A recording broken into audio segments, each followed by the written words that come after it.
It used to be you have a baby, develop the secure attachment, and that's it. Our job is not to fix, it's to be there. She has a podcast called Raising Good Humans. Psychologist Aliza Pressman. Not only can you not be perfect, but it's actually worse for your kids. I feel like discipline is so controversial. I think of it as all feelings are welcome, all behaviors are not. Should everyone be a parent? Whoa. We're thrilled to announce that we've reached 3 million subscribers. We're incredibly grateful for each and every one of you. If you enjoyed this episode, don't forget to hit that subscribe button so you never miss out on any of our new releases. We're dedicated to bringing you the content you love. Our team carefully analyzes what resonates most with you to bring on board the best experts and storytellers to help you improve your life. Some of your favorite topics are sleep science, weight loss, physical fitness, navigating breakups, habit building, and understanding toxic relationships. Upcoming episodes include one of the biggest names in health and science, world-renowned relationship therapist, and your favorite manifestation expert is back to drop new findings. Hit subscribe to not miss any of these episodes. If you think of someone who would love this episode, send it to them to make their day. The #1 health and wellness podcast. Jay Shetty. Jay Shetty. The one, the only Jay Shetty. Hey everyone, welcome back to On Purpose. I know that you come back here every week to become happier, healthier, and more healed. And it's my commitment to go and find experts, thought leaders, and thinkers that can help you on your journey to make better decisions, to change habits, and to transform your mindset. Now, I don't think there's potentially a more important topic than the one we're discussing today, because I think raising good humans, raising the future generation, and learning how to improve ourselves in the process is probably one of the most life-changing journeys that any of us ever go on. And today's guest is someone who has so many great insights, so many great takeaways, so many wonderful methods that we can all apply in our daily lives to become better at being a good human and raising good humans in the process. I'm speaking about Dr. Aliza Pressman. She's a developmental psychologist with nearly 2 decades of experience working with families and the healthcare providers who care for them. Aliza is also the host of the podcast Raising Good Humans. If you're not listening already, go ahead and subscribe. And today we're talking about her new book that's out called The 5 Principles of Parenting, Your Essential Guide to Raising Good Humans. Please welcome to On Purpose, Aliza Pressman. Aliza, it's great to have you here. I'm so thrilled to be here. Oh, thank you for being here. Honestly, I'm really excited to dive in, as I've been talking about. And I wanted to get straight into this because I have so many questions I want to ask you. And I want to start off with what I believe is the most important one. And I feel in our society is often missed, forgotten, avoided, not even a thought. And the question is, should everyone be a parent? Whoa. I don't think we can presume to say what anybody should or shouldn't be other than whatever your definition of good human is. And so if that entails bringing kids into this world, if that's your calling, I think you must do it in whatever way that works out. But not everybody wants that, and it's an assumption that we probably shouldn't be making. Absolutely. For those who want children or have always thought they've wanted children, what would you encourage people to think about before diving in? Because I often feel that, like so many things in society, whether it's the degree we end up studying or the job we get out of college or getting married or having children, it almost feels like we're on a conveyor belt. And we don't really stop to pause and reflect, which I know is one of your key principles. We don't often stop and think, should we? Are we ready? What are the qualifications? What's useful? And we just dive in. Yeah. And it's interesting that, and I've heard many people talk about this. I think I spoke to Kristen Bell and Dax about this at one point, and they were talking about how you just get to come back from a hospital with a baby. I know, and it's crazy. There's no exam, there's no test, and you spend all these years studying for a degree, or you spend a couple of years practicing how to drive, or whatever it may be, but all of a sudden you have a baby without a license and nothing else. Yeah. And so what are some of the things you'd encourage people to think about even before becoming a parent that you think would help them in the process of being a parent? I mean, ideally, we all are thinking about this before we become parents, because it just, that reflection of like, how did I get here? How do we come to be who we are? Which I think is the sort of crux of what developmental science is how do we get to be who we are? And what then happened in that process that I want to bring to parenting? And what do I want to let go of? And if you take the time to reflect, then you can be intentional about your parenting. So the idea that we can do this before we have kids, if you are in a position to talk to your partner about that and really think through that, talk to yourself about that, you can have a mission statement for how you want to be as a parent. It's not like what your kid's going to be like, because you have no idea what your kid's going to be like. That's a fantasy that you can decide, but we can't. They are, whatever seed is planted and that flower blooms. But we have so much capacity to be intentional. And so that reflection before you're even trying to have kids is so beneficial. And it's actually linked with secure attachment relationships. Oh, wow. Talk to me about that connection. I didn't realize that. Yeah. So one of the things in the research on human development is that having a secure attachment relationship with your child, or with, as the child has with one caregiver.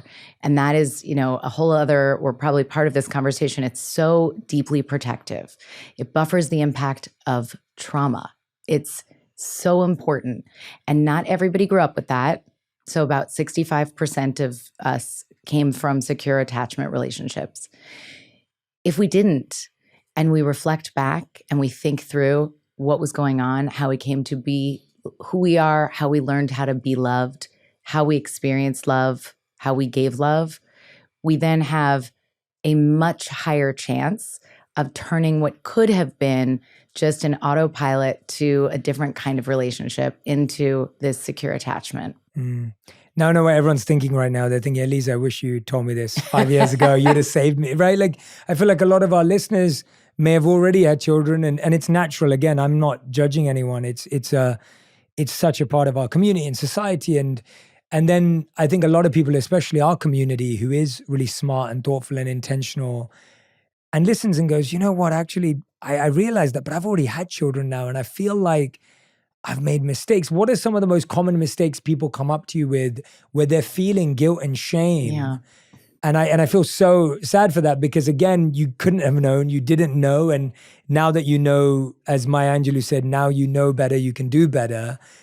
What have you seen are some of the biggest mistakes people carry around as guilt and shame when they have become parents? Well, I think so importantly, attachment relationships are dynamic.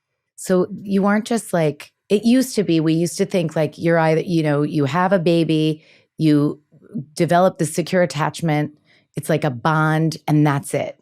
But we know now it's dynamic. And so if you have a 5-year-old or a 16-year-old or a 35-year-old, you can still grow that healthy attachment relationship. So you can change. And that's what your audience knows all the time.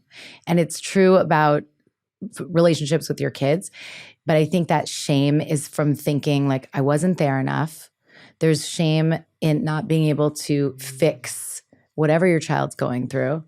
And what I hope everybody like gets from certainly this conversation is that our job is not to fix, it's to be there.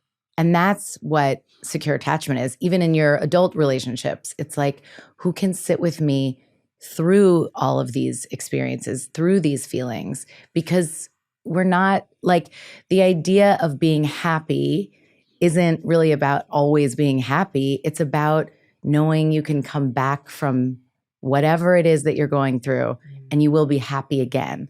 And if our kids experience the range of things that come their way and they know that they have someone sort of sitting by their side, they end up in this relationship that is securely attached, and it's not like one and done. And if it didn't, that's the thing that I think is the trickiest, is feeling like I'm responsible for my child's constant happiness. I have to feel ashamed if I wasn't there for every moment, or if I couldn't fix that feeling, which you can't, as you know. And I think sometimes people feel like they're maybe better or worse at different stages. And so there's, like this assumption that we're going to kind of know what to do. Like the idea that you do come home from the hospital and you're just like, okay, I guess. I just feel like in adulthood, this happens all the time. Like I remember just the first time I was, in my 20s and I had my own apartment and I was like, wait, I can just decide what I'm doing. I can open a bottle of wine. Like there were things that I still was like, it's bizarre. Yeah. And now like that I'm the last, person in charge of whatever, and there's nobody that I'm supposed to ask and I can make a decision. I'm still kind of like, is that okay? Yeah. And so the idea that you're just like in charge of raising a whole human being or more is really daunting.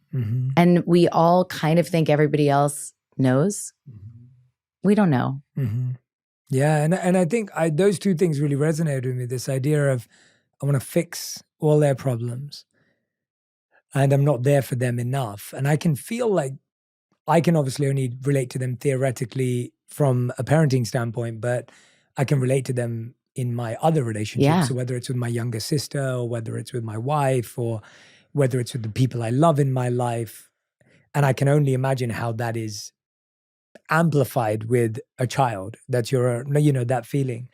And so how do you carry that weight and almost loosen that control that is naturally, it feels so gut instinct correct, right? It doesn't feel like that's a bad idea. Yeah. It feels like that's the best thing. That's what you were made for.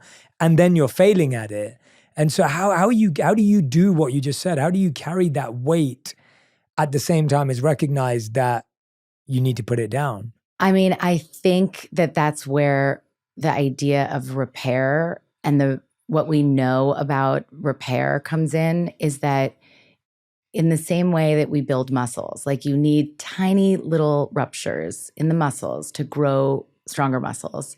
We have to have tiny moments of disrepair, of not being exactly the right parent, of not being able to fix the feeling being really, really hard, of the experience being a fail, in order to grow stronger relationships. And so I think taking the weight off is much more easy, or comes by more easily, when you remind yourself, like, I'm actually building this muscle for my child and for me. So every mistake is to me this like, okay, because you have this relationship, because you're invested, because you're intentional, you're going to blow it. You're not going to be able to fix it.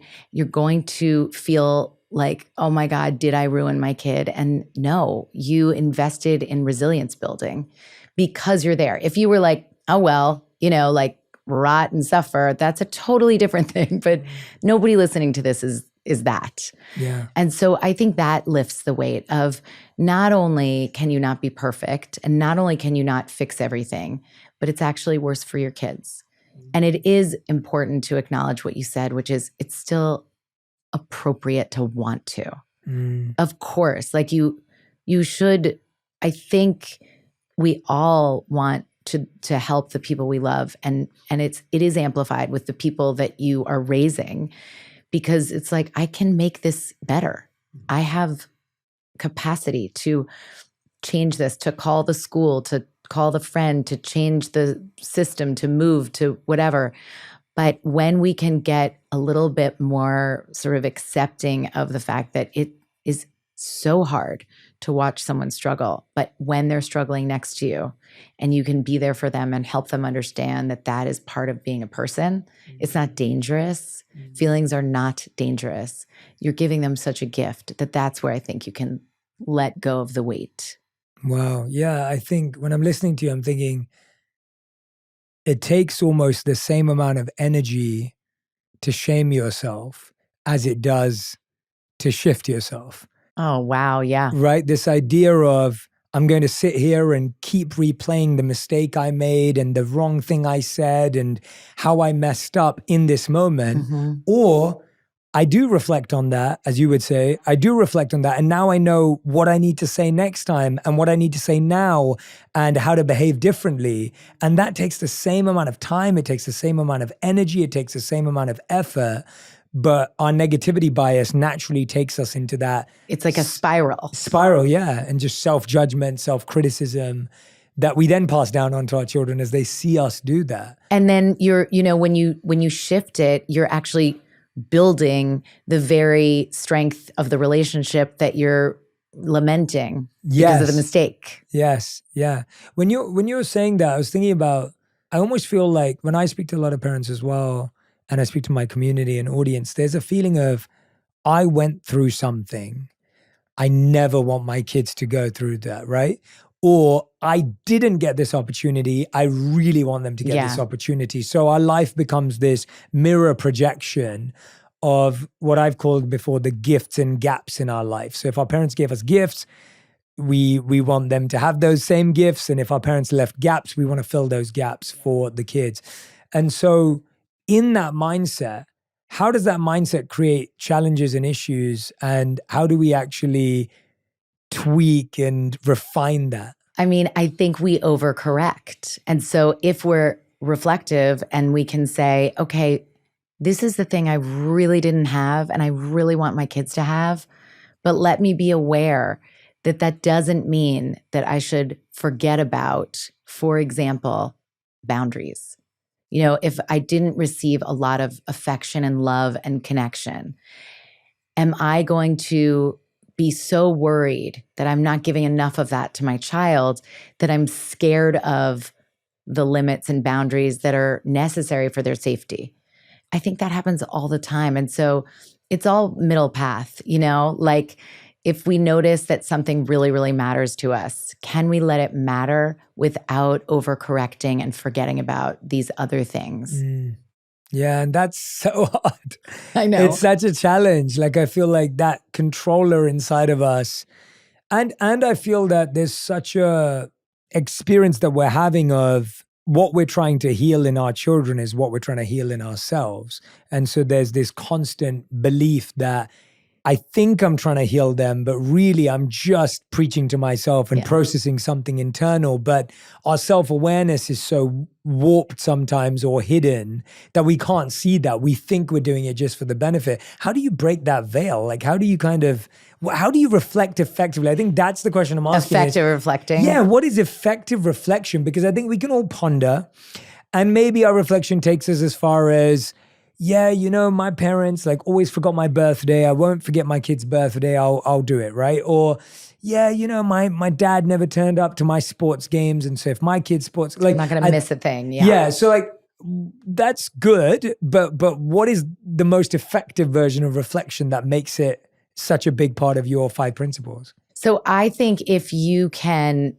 write down, set a timer and for 5 minutes and write down the story of who you are as a parent that your child's going to explain to their grandchildren. Oh, wow. Just 5 minutes. Who are they describing? And then circle the words that really keep coming up and make that your mission. Mm-hmm. This is my mission statement as a parent. And I now know sort of my North Star. And within that framework, I'm going to reflect and decide if it's still working or am I overcorrecting? So for example, if one of the things that keeps coming up is, I want to be present, I want to be present, I want to be present. And the way you're translating it is, you're not missing a game, to the point where your child doesn't know how to enjoy themselves without the audience, to the point where it feels like they are so the center of your universe that they are worried that you are not a person without them.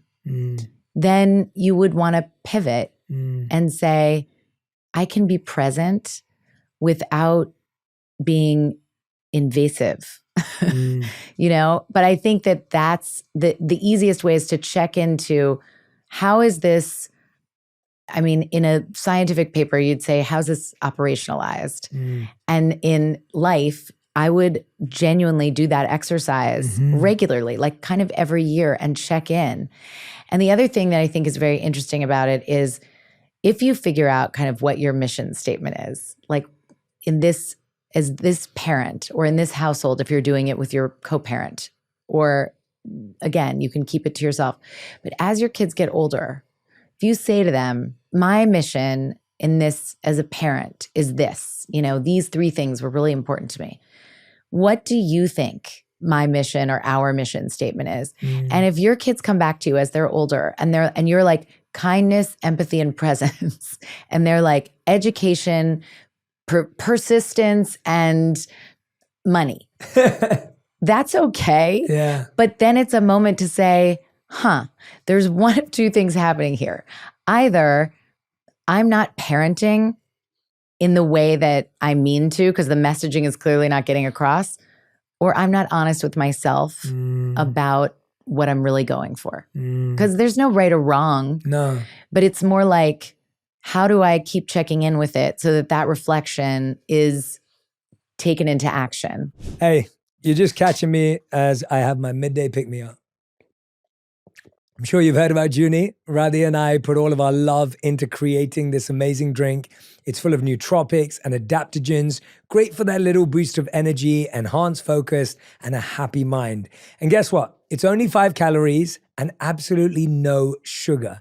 I hope you're going to try it out. It's available right now at Target. If you're a Target shopper, head there right now. And at Sprouts as well this summer. Go grab your Junie. It's so interesting how 2 people can have the exact same experience with the same parents, yet respond so differently. Yeah. I played a lot of sports growing up, and my mom would be taking care of my sister, and rarely would my dad show up. And I took that, and I have a good relationship with my dad now, and I took that as a sign of I got to decide who I wanted to be. And it's been probably one of the best things that ever happened to me that my dad didn't show up, because I had no one to impress apart from myself. Yes. And I love that, because till this day, I make decisions based on, not completely, I have challenges too, but I make, wholly I will reflect on decisions as to how do I feel about this, because I'm the person that I have to live with. And I think that's one of my favorite qualities that I've been able to gain in life. But I also know a lot of people who've been through the same thing, and they've just feel abandoned, they feel discouraged, they feel like no one was ever there for them, they weren't able to learn self-validation in the process. And it's almost like, as parents, when you're trying to overcorrect, it's like you don't know how a child is going to respond to your presence or your absence. And I think we can kind of get into a whirlwind around that. And I like what you're saying, this idea of actually reflect with them. Totally. Is such a beautiful way as they get older of like, what does that mean? And I think that requires such a maturity on a parent's part, because it's hard to do that. It is. But then you get to also model for your kids this thing that we wish maybe was modeled for us, reflection. Yes. And also, just to your point about the different responses, and I write about this in the book, and this is a big part of the literature on developmental science, but temperament really is real. And I like how Dr. Thomas Boyce talks about it as orchids, dandelions, and then later folks said they studied tulips. But it's like a way of looking at how the environment influences you. That's kind of, you're born this way, right? You come into this world, has nothing to do with anything that your parents have done. You are responding to the wind in a different way than the next child.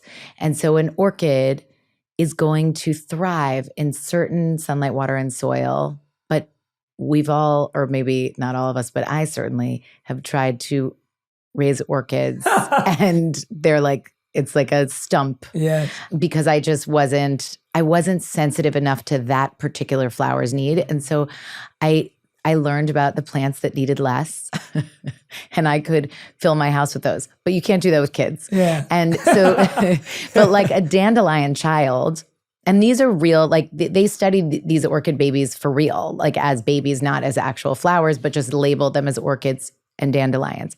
And a dandelion is probably going to grow with just like your basic sunlight, water, and soil, your basic love connection and some boundaries and rules. And they're going to go to the game, not go to the game. They're going to be fine. But if you have a kid that isn't thriving and that's happening, then it's very courageous, it's very vulnerable, but asking ourselves, like, what do I need to give in order for this flower to bloom? And it's going to be different for every child. So it's not like you have one way to parent and that's it. But, and it's not as exhausting as it sounds. It's more just like, okay, this one, because you see it pretty quickly. Like as you get to know your kids, you're like, this one notices the sound of the air conditioning more easily. This one does not notice if anything is going on. Like they're just sort of moving around the world and nothing's getting to them. Other kids are like, this tag is itchy. It's temperament. It's not because, the parent was over coddling. It's like you can amplify these things, of course. Like you could take a kid who's very sensitive, ignore their needs, and they're probably going to be extra needy. Or you can take a kid who's extra sensitive and turn that sensitivity into beautiful empathy and creativity and curiosity and thoughtfulness. But you're still dealing with the same sensitivity. So I just think that recalling that you could go through experiences like not having a parent come to your game and know, let's say you have a kid and you're like, my dad never came to the games. And this is why I'm kind of amazing at knowing what I need and knowing that I'm not doing it for everybody else. And I'm not performing to please a parent. But then if your child says, can you please come to a game? Yeah, you can't apply that. You have to say yes. But I think what would be great is that you know in your heart, yes, I'm going to go to some of those games, but I don't have to go to all those games in order for this child to thrive. And that's the gift of the lesson that you got from your father. I love that. I so appreciate the nuance of that and the sensitivity of that, because I think that's where we trip ourselves up, where it's like, oh, that's the lesson I learned. I don't need to go to any games. They'll learn independence because that's what I learned. Right. They're an orchid or whatever else it may be. And that lack of sensitivity and that lack of connectivity with them and noticing their temperament and noticing their environment that they need is often what happens. And I also find that there's this kind of what you were saying with this idea of when we're noticing these things in them, when we notice inadequacies or lacks in a child in what we perceive to be an inadequacy, it's because we're having this feeling of we're inadequate because we haven't been able to have them not have that issue. Yeah. And I find that we're trying to solve it so that we can solve that inadequacy inside of ourselves. And then when it doesn't solve, and then we keep thinking, well, it must be me. It must be me. Yeah. What's me? How do you process that thought? Or what's a healthy practice to have when that seems to be a recurring theme? It's really interesting because as you were saying that, I was thinking about what really pisses me off. Like when do I disappoint myself as a mother? And it's when my kids are doing something that I feel is hard for them, or they get hurt, or something is like they should be better at this because of my parenting and I was the one who blew it. And so my anger is not at all at them, but it comes out. It can come out at them, which is the only thing that sort of motivates me to deal with it, because we just feel like such failures. And a lot of the time it's just like, wait a second, can I also look at what's the benefit of having something different going on for this child? Like maybe it means that they're going to see things in a clearer way, or maybe it means that because this is bothering them, they're going to pay attention now. I don't know what this is, but like, because, this is a silly example, but let's say itchy tags bother them. And there are sensory issues and all sorts of things, but we're not getting into that. But because itchy tags bother them and they really like soft clothing, and you're like, I've raised this kid who can't function in the world, and now I'm mad at myself because I'm like, just deal with it. But if you could say, I wonder if this is what strength will this bring for them, instead of looking at it as a weakness? Is it possibly just different than you? Because one of the things about temperament is also like, what kind of flower are you? Because there's something that researchers have long looked at, it's called goodness of fit. And when a parent and a child has a good fit, their temperament matches well, they tend to do better. And so they're not going to change, but we have more capacity to sort of pay attention to that. And so another thing that we can think about is like, what is my temperament? How do I respond to the environment? And why is that bothering me? And also, if you feel like, because I would say an example that happens a lot is if you have a kid who's more sensitive and you're just like kind of a dandelion, it's annoying. You have to take a lot more care and a lot more time. But you could have one parent who's like, I'm so sensitive, they're so sensitive, I'm going to be so attuned that maybe it's too much. Maybe they won't learn, So it's, again, back to paying attention, then coming to the middle of it and saying, okay, one of us, let's say you have two parents, and you can say one of us is able to notice those sensitive moments. We're able to sort of be attuned. So I'm going to pay less attention to that skill that I have so naturally, and I'm going to focus on not panicking when my kid is uncomfortable. But maybe the more dandelion-like parent is going to say, I think I've got the not worrying so much about them and thinking they can handle it. So I'm going to focus on being more attuned to what's going on for them. And so we just it's this, constant sort of, it's not hard though. I think it's interesting. I think if you look at it as curious and interesting, it's not like, oh my God, how much is there to think about? Yeah. But it's just like in their small moments, we're just kind of paying attention. And when you have that capacity to give attention to things, it's not that hard. What's hard is that we just want it to be right all the time and not hard. But when you let go of it and you're just like, all right, my tendency is this, I'm going to go on the other side of it and challenge myself more often than not, 55% of the time.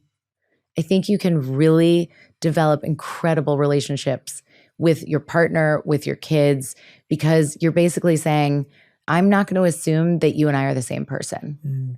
I'm not telling the same story. I'm going to let you unfold as you are. And I'm going to give you a little bit of my, what I can offer. Are there different forms of communicating with children that work at different ages in their journey? Like, are there certain types of communication or forms of communication that are more effective between 0 and 5, 5 and 10, 10 and 15, or anything like that? Or how do you see that communication evolving over ages, I guess? I think the first 5 years, there's a lot more physical communication, even though, of course, we want to use our words because the more exposure to language you have, the more likely you are to have, sophisticated language. But physical touch is so effective. And a lot of times we try to talk young children out of feelings. And those are the times that I really want to encourage people to let their nervous system do the talking. So you just kind of put your hand on your heart, take a breath, remind yourself that whatever is going on for them, they're safe. They're just upset.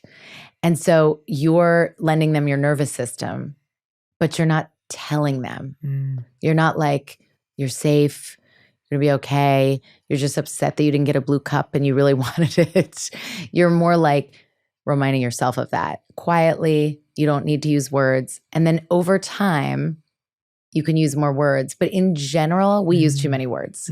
I say using so many words. Wow, that's interesting. And the reason for that is? Because our kids only have so much capacity to listen. And a lot of the things that they're learning from us are watching and borrowing our nervous system. So rather than saying, whether or not something is worthy of freaking out about or telling them how to feel, they could just see that it's not scaring you. So instead of saying, don't be scared, they can be scared, but they're watching you not be scared. And like a flight attendant, I mean, this shows you my issues, but I am not a great flyer, though I fly a lot. And I always choose the seat close enough to the flight attendant because I just want to see how they're doing. And then if there's turbulence, I feel like they have enough experience in this world, in this gig of flying, that if it were worrisome, I would pick up on it. And it's the same thing if our kids That's are looking so at us, interesting. come on. Like, so we don't have to say so many words, but we do have to pay attention to what's going on inside of us. That's such a good example. That is so interesting. I'm like, I fly a lot. I'm not afraid of flying, but if there's bad turbulence, that's the first thing I do. The first thing you do, right? Is I try and look at how they're doing. And it doesn't matter whether they turn on the thing and say, hey, there's turbulence, put your belts on. I'm watching You're looking them. at their face. Yeah, you're looking at their face. And their No, body that's language. so real. Yeah, wow, that's such a great example. And you never think about that because you think it's the words that do the communication. And you're so right that often you don't believe the words or you don't feel the words. Exactly. And I want our kids to believe us. And so if we are going to use words, we have to believe them too. Like if you said, no, I'm not upset, but you're upset, it's a mixed message. And so over time, your kids they're not going to believe that they can read people properly because it's like, what's really going on? So I think part of it is fewer words. And then when you use words, tell the truth. I mean, within developmental reason. Yes. I asked a couple of people around what questions they'd be interested in asking. And I think the two big things that came up, which I'm sure you hear a lot of, were discipline and encouragement, like the two opposite things. So it's like, there seems like two common parents' activities are disciplining and trying to encourage or nurture. And so I want to talk about each of those. Let's start with disciplining. Okay. What is the right approach to discipline in a way, as you talk about, creates resilience? Yeah.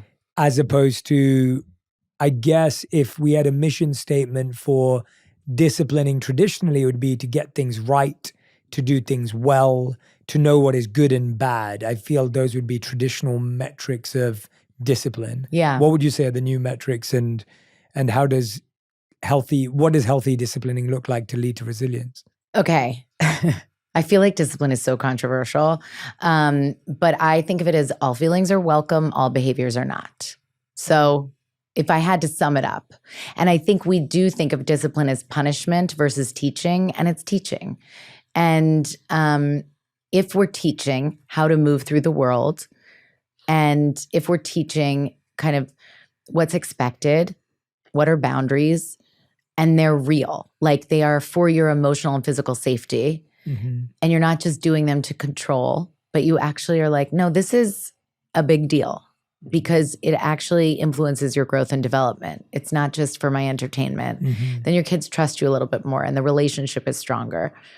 But I think the key with discipline is not being afraid of how our kids react to it and having the strength of purpose and belief that if they do have a negative reaction to it, we can love them all the way through it, but we're not going to change our minds about it. Because that's where it gets messy, is that, and I think this is partly my whole field and industry.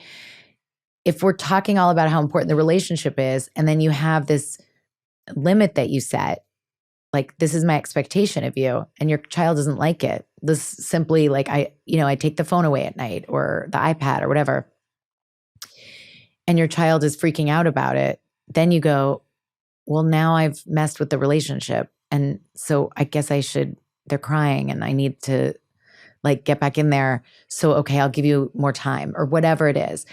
And that's where we get confused. I think if parents really understood that feelings aren't dangerous, that kids aren't going to say thank you for the boundaries and limits that we set, and that we set them with the intention of physical and emotional safety about not just them, but other people. Like, we're not just raising kids in a vacuum. They have to move through the world and think about community and other humans. And so what's comfortable for them might not be thoughtful to other people. And so it's that balance between be there for yourself, but also not to the extent that you can't, that you're entitled and don't respect that there are other people in the world. Yeah, I remember, and I think my mom got that right from what I can, or at least followed that advice, because I remember in my time it was a bit easier because we were just playing video games. Like, that was the closest thing we had to a mobile phone, right? And I remember I'd get home from school and I was allowed to watch TV for 30 minutes and play video games for 30 minutes. And after that, I had to do homework. Then we'd have dinner and then whatever that, And I remember that hour was like something I looked forward to every single day because I'd get to watch whether it was The Simpsons or when I got older, like Fresh Prince of Bel-Air or whatever it was. And then, and those rules kind of changed over time where it's like, okay, now you get a bit more PlayStation time or whatever else it may have been as I got older. But I now look back and really value the fact that I had these limits and rules and discipline because it's created a healthy level of discipline that I value today in me. And yeah, of course, when I was a kid, I didn't enjoy it. Like I didn't want to do my homework and turn off the TV. Like who does want to do that? But I feel like it's interesting how, yeah, I don't think my parents negotiated with me or bargained with me with that stuff. It was just like, no, that's just how it is. And as uncomfortable it probably was for them that I hated them at that time, they were at the time, they were willing to live with that, and I guess because it was for your benefit. Correct, and I guess that's the hard part, right? It's like you want your kid to love you and like you, and it's not fun not being liked by someone, especially when you're trying to help them. Yes, and you're trying to do good for them. No, it's true because it's like there's three kind of parenting styles outside of neglectful, which is not, that's a whole other thing. But there's like the permissive, which is best friend parenting. And it is so sensitive and they do like you and you can play as many video games as you want and all that's great, except for you have nobody's steering the ship. And so it actually can lead to anxiety and depression and a sense that you are too responsible for things. And the other side of it is authoritarian, where it's fear-based and it's just rules. And it's just because I said so, but without the I know you really love doing this and I wouldn't stop you from doing it if I didn't know that it was better for your brain or whatever. So that's the middle path of authoritative, where you're sensitive, but you stick with your limits and boundaries because you know that that's going to benefit your kids. And then you start to, because it's about our comfort. Like, how much can I handle of you being upset with the boundary that I set? It's not like anything else. It's really just looking at ourselves and saying, what is my capacity for handling the discomfort, knowing that I've made this choice because it's for my child's benefit? Because they're definitely not going to be like, thank you so much. And so when people say this strategy isn't working, I'm like, that's not the goal. The goal isn't for your kids to say, oh, thanks for explaining. Yeah. Now I'm just going to listen. Right. That's so interesting, isn't it? It's like as humans and as adults, we believe that getting something right means knowing the right thing to say and getting the right response, which is a response we want or agree with. And the truth is, half the time when you're doing the right thing, you rarely get a response in that moment. Yeah. That is aligned with what you want. Like I always say for me, I feel like, up until 11, I was a pretty good kid and obedient. And then 11 to 21, I was totally the opposite. And my parents were wrong about everything, or maybe 14 to 21.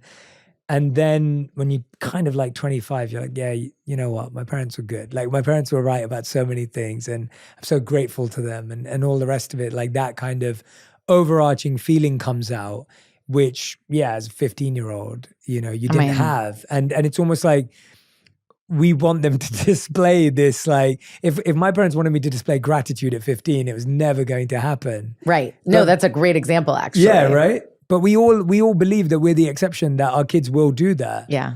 And yet we were also the ungrateful kid, right? It's almost, I find it, because I'm not a parent, I find it better to reflect on what I was like as a kid. Yeah. I know my parents had good intentions. I know they tried their best. I still chose to do things they would never agree with. And I still chose to behave in ways. And it wasn't because they did anything wrong. It was just because I was a kid. You were being a developing human. Your description of yourself mapping with brain development, and it tracks, right? 11 to 14, maybe you were just beginning to experiment with pushing them away and pushback and rebellion. And then, that's puberty happens, hormones change. Then there's, 14 to till you were in your 20s. Your prefrontal cortex doesn't fully develop till 18 to 28, and in boys it's later. So it's usually not the 18.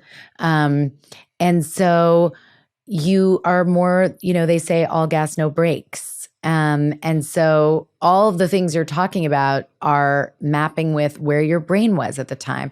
And as an adolescent, you're about to leave the nest. And so you're supposed to start to learn how to reject. And so it's this like push-pull.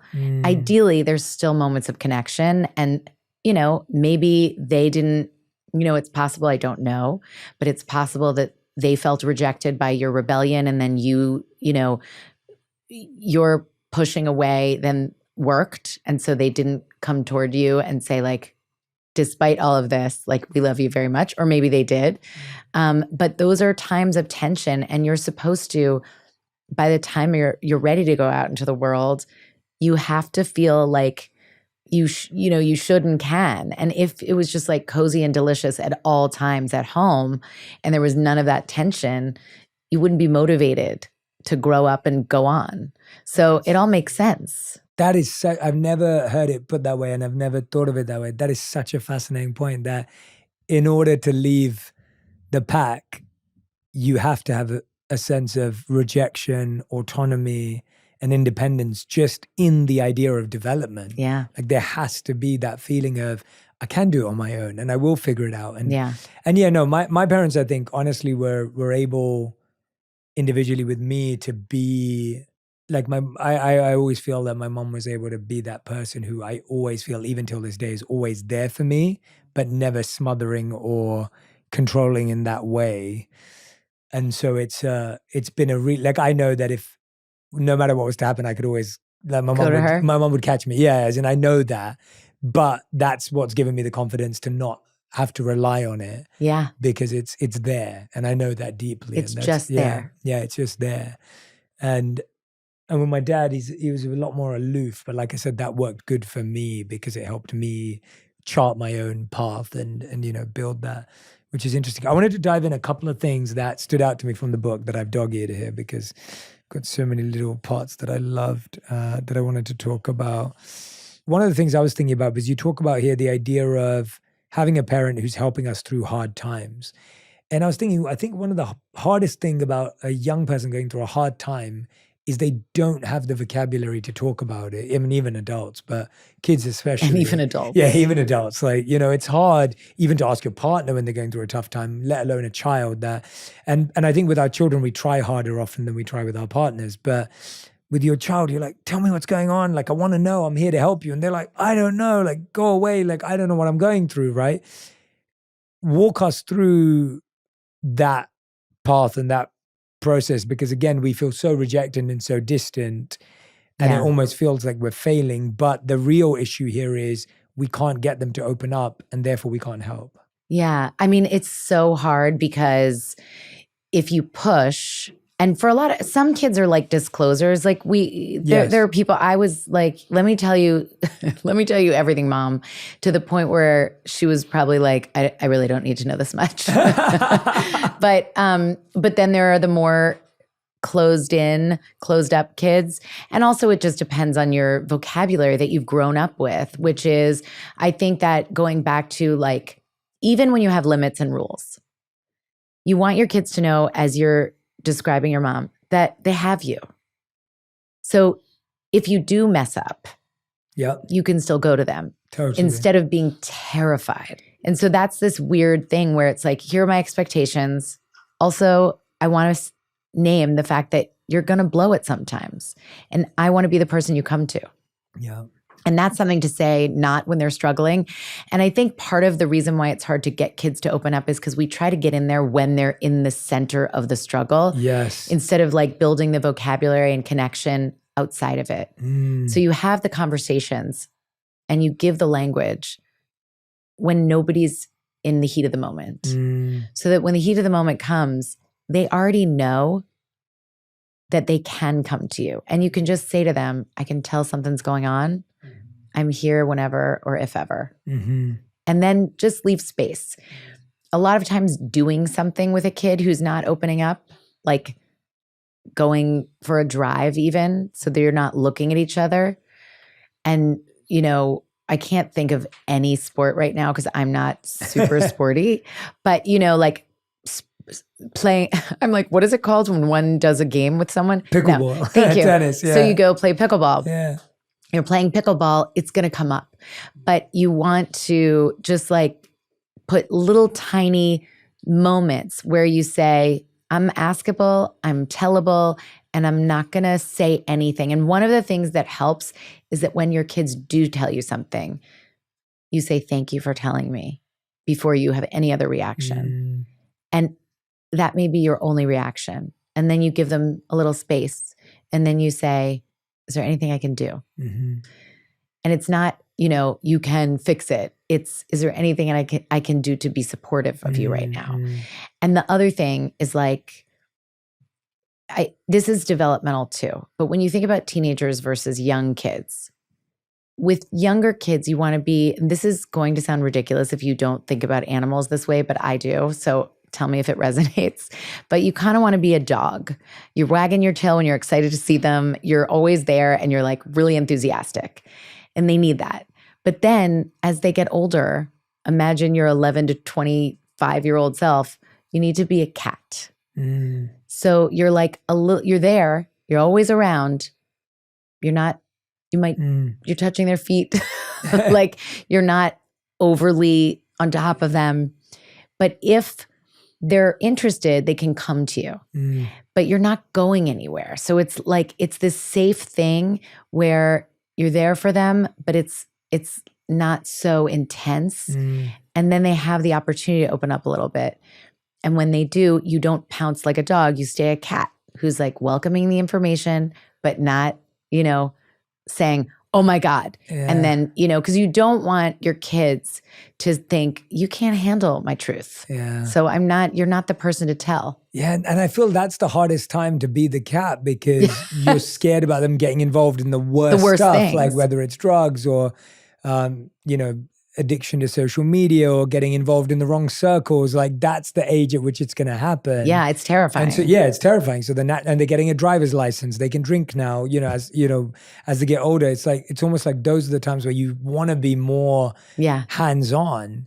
And you are fit. That's why I say you're physically present. Like, I think toddlers and teenagers need you more present than anybody. But we think teenagers are like off on their own and whatever, but you're home. Like if they're going to a party, you're home to greet them and look into their eyes. So you don't need to ask if they've been drinking because you will know when you hug them and look in their eyes and you can have a conversation in a different kind of way than if you're sort of like, I'm out, you're out, you're older, you take an Uber, don't drive drunk, I'll see you tomorrow. So I think your presence is important, but the sense that you're like kind of all over them verbally you have to pull back a little bit. And it's terrifying. But if you've cultivated the relationship and you've set the expectations from, about substances and social media and whatever, it's easier. But when something's really bothering them, what they need is to know that they don't have to explain it and they can just come to you and be sad. What's a good way to have that social media substance conversation? Because that sounds like the worst nightmare for any parent. I know, it's like, how do you have that conversation? And again, it's like, you can't define whether you're going to get the right answer back or whatever. So what kind of communication around those two specific things have been effective for parents or that you've seen? Okay, so one of the things, the most protective thing is that you just have the conversations, the relationship. And so you're like, over time, it's never one conversation. And hopefully before they're teenagers, you're starting to talk about what these things are and what they do to your brain. And with substances, for example, we know that before certain ages, your brain is it's in such a growth mode that you don't want to mess with that growth by putting substances in it. So if they have any thoughts about future and hopes and goals, now's the time to talk about that and explain that like at a certain point, you're going to be able to drink. At a certain point, depending on what state you're in, you're going to be able to smoke pot. But right now, your brain is at a vulnerable stage. And so it's a bigger decision now. And in this household, it's not on the table. And also, if you make a mistake, I'm the person you come to because your safety matters more to me than anything in the world. So you're never going to regret that. So I think it's one of those things where it's both a limit, a boundary, and a relationship. and you're paying attention. And so that's one. The best friend parenting thing can be problematic because you're like, well, I'd rather them drink at home, or I'd rather them get their drugs from me. And this is, we know from the literature, it's just not so. You don't want them to feel like, we've sort of created a world where we want our kids to, it's so easy that they don't even have to push back. You're like handing them, did you see Mean Girls, the movie? I haven't seen the new one, but the original, yes. No, the original. Oh yeah, I love the original. Tina Fey Amy Poehler walks in like with cocktails for all the girls when they're getting ready, and they're just like, ew. Yeah. It's like, you might crave connection and desperately want to give them the thing so that they're sticking with you, but you're still the parent, and they need to know that it's hard to do those things. Like there are barriers so that you don't break the rules overtly. So let's say they do end up drinking. There's a difference between if your kid eventually ends up drinking because you've really made it clear they can't. So maybe they've pushed it off. So now instead of at 14, they're 17. And there's a difference between drinking, where they're just taking some sips of a White Claw, and binge drinking. And you talk about that with them. Like, if I can smell it on you or see it, that's a problem. But there's a message in there, which is like, if you're going to make a mistake, make the mistake moderately.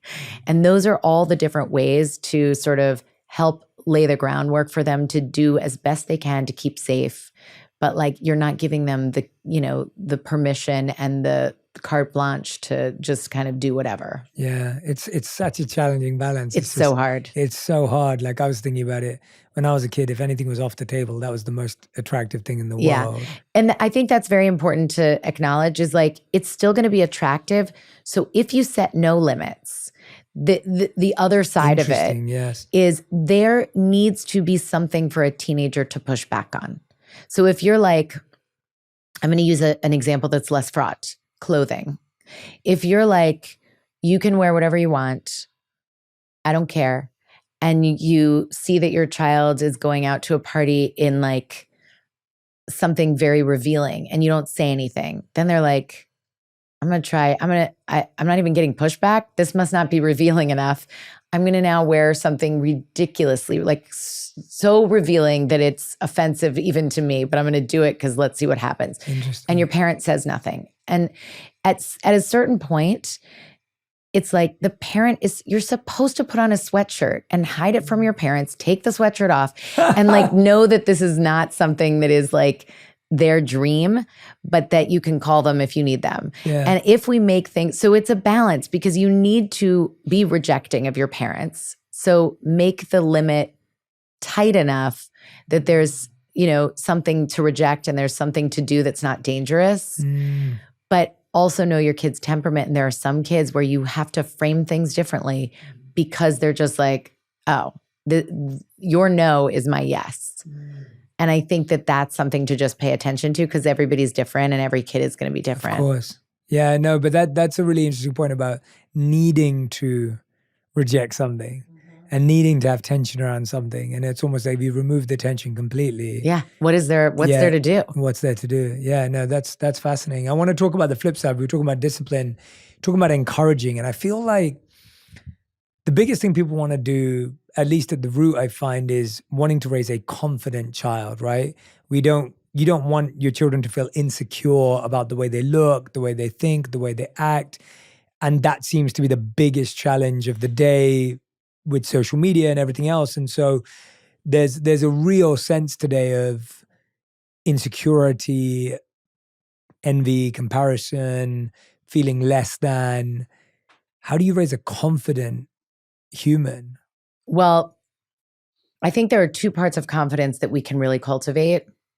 And then there's separately like behavior patterns that we can help along, like turning off social media, like taking it away if it's really just like harming you. So if you notice that you have a 15-year-old and they're fixated on how certain things, I don't know why I'm holding my hand up, they're fixated on naturally they're going to be, but like some are more inclined than others and it's really starting to get them down, say to them, how's this making you feel?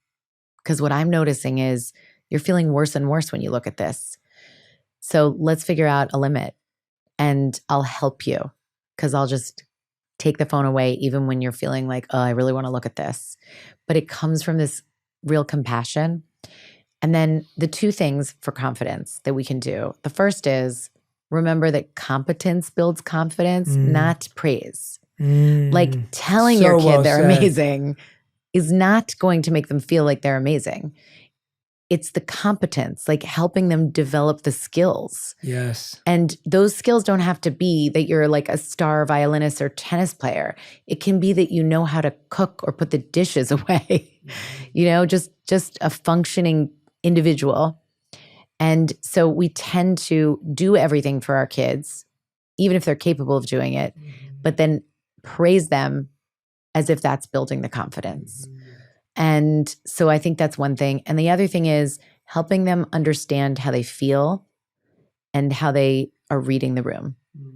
Because then you start to go like, okay, I can trust myself.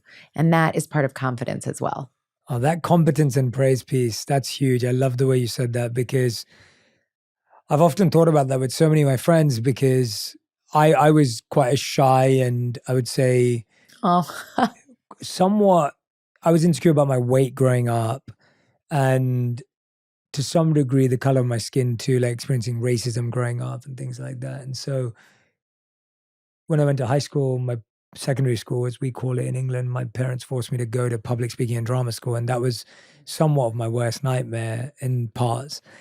But it was really amazing because it built a competency that then became really interesting and useful as I grew into my teens. And all of a sudden, I felt like I had a skill that I could use and implement. And it was really helpful in so many ways. And of course, has gone on to change my life. But I look at that and I often tell some of my friends who are parents and I'll be like, I promise you, just work on a skill because that changed my life. Yeah. And they can't imagine a world in which I was shy or that I was insecure because they're like, oh, Jay, you must have, and I'm like, no, I promise you, like it was developing skills that gave me confidence in myself. And you're right, they start really small of, you have a skill, like I know my wife has this skill of, she's really good at like techie stuff around the house, which I'm horrific at. And she like can fix the TV and fix this and that. And like she can do that because her and her dad used to do that. And she has a competence around it. And that as a kid was something she knew she was good at. And I think it's so interesting how we often think that even bonding time with our children has to be social. And of course that's awesome. And I wonder, actually I want to ask you about that. Like how, because it's interesting what you said. And obviously my parents outsourced the skill development because my dad would hate teaching me math because that was not a good, my dad's really good at math and I'm not so good. So it was great to outsource it to another teacher. But how do you see that parent-child relationship based on social versus skill development and what's good to outsource, what's good to in-house? Well, I think if you have to know yourself, like if you're going to get frustrated with your kid because they are not as easy to explain math to, you're probably not the best person to help them along with the math. But if you have something that you see, even a kernel of interest in your kid, like they're interested in seeing how you fix the TV, spend the time helping them learn how to do that. Like it's a shared experience together. It's a shared skill building. Even moment. if you're terrible at it, learn how to do it. So that teaches them growth mindset. Like I'm not really good at this, but it looks like first of all, it's great if your kids actually have a skill. Like mine are obviously better at tech than I am because they're in it. This is their native tongue. So my 17-year-old is for sure the chief technology officer of the family. And like anything tech that happens, I'm like, please fix this. But it's interesting for her. And if that's interesting for her, what I could do, I don't, but what I could do is say, teach me how to get better at this. Tell me what you know. And one other way to get really confident is to teach. Like teach what you know. That's why it's great when older kids in school teach the younger kids. It's so awesome. So that is the other side of skill building is like allowing them to then, show you what they've learned and really pay attention to it. And, checking in with what they're interested in. The way attention works is you have to care. You have to be interested. So if you're trying to get your kid interested in something and skilled at violin and they just are not interested, it's the thing that you're looking for is for them to know whether it's bead making or tennis or violin, it doesn't matter. It's the act of working on something and getting better at it that builds the confidence. Yeah, and it doesn't matter what it is. It doesn't matter. So we have to let go of that investment. Yeah. I mean, certainly there are going to be some things because that's just what we're going for. Like, I didn't know how to play tennis growing up and I am so annoyed. It just bothers me so much. Socially, it bothers me as a grown woman. I'm like, I can't do the fun things my friends are doing. Yeah. So I force my kids to play tennis, not competitively, but just you need to know how to do this. Yeah. But, and so I think you get a pass for a couple of those things and you just have to acknowledge to your kids, I don't care if you're interested in, this is a me problem, not a you problem. Yeah. But in general, let their interests lead. Yeah. Yeah, no, I can relate to that so well. My parents forced me to learn piano and it was the most, at that time, I was like, I hate this. And now I'm so sad because I think the piano is one of the most beautiful instruments. And I look back going, oh, they were right. What did I do? Why did I throw it away? And you're going to have those natural experiences. They allowed me to quit because I was so hell-bent on, no, I don't want to do this. And they saw that, and so they allowed that to happen, and now I regret it. And so, but that's okay. Yeah, because now you'll just remember. Yeah, exactly. It's interesting how I feel like it's such a. I've been reflecting on, hopefully at one point being a parent in my life a lot, and all I keep coming back to is this. A few things that keep coming to me are humility, releasing control, and the acceptance that I don't always know what's best or right. And allowing for someone else to evolve and grow just as I've had to, despite my parents' best interests. And that sounds like the most beautiful lesson and the biggest challenge at the same time, because it's the thing you'd want to control the most, yet can't. Ugh, I know. It's the thing you want to control the most because it's the most important thing. And it's if we can accept that we can only control ourselves, our parenting flourishes. Mm. And that, in one sense, is the harder answer because we always think we can change things outside of ourselves quicker than we think we need to change. Yeah. That is the craziest thing about my job is that so much of it is, and psychologists in whatever area of psychology they're in, because there's so many different branches, and I'm not a clinical psychologist, but even clinical psychologists who are sitting, a lot of times they're meant to be working with children, but what ends up happening is they're working with the adults. I'm only working with the adults, but I think it's because adults can work on themselves and control themselves. And we have this inclination to want to control our kids. Again, it's all with the most love and hope, but we can't. And so that's not, that's not the best use of our energy. Mm. Aliza, it's been such a joy talking to you today. Honestly, I feel like I've learned so much. I've reflected so much. And I want everyone who's listening and watching to know we have simply skimmed the surface of some of the insane and incredible topics and methods that are inside this book. If you've been listening and watching so far, make sure you go and order The 5 Principles of Parenting by Dr. Aliza Pressman, host of the Raising Good Humans podcast as well. Aliza, we end every On Purpose episode with a final 5, and these have to be answered in 1 word to 1 sentence maximum. Whew. So these are your final 5. The first question is, what is the best parenting advice you've ever heard, received, or given? All feelings are welcome, all behaviors are not. Mm. Second question, what is the worst parenting advice you've ever received or heard? You just want your kids to be happy. Mm. Question number 3, what's something you used to believe to be true around parenting, but recently you've changed your mind about? That I would be better. Wow, that's beautiful. That's beautiful. Question number 4, if you could encourage every parent to build 1 skill that would help them become a better parent for good humans, what would that one skill be? One of the 5 that makes you the most uncomfortable of relationship, reflection, Yes. regulation, rules, and repair. Yes, love that.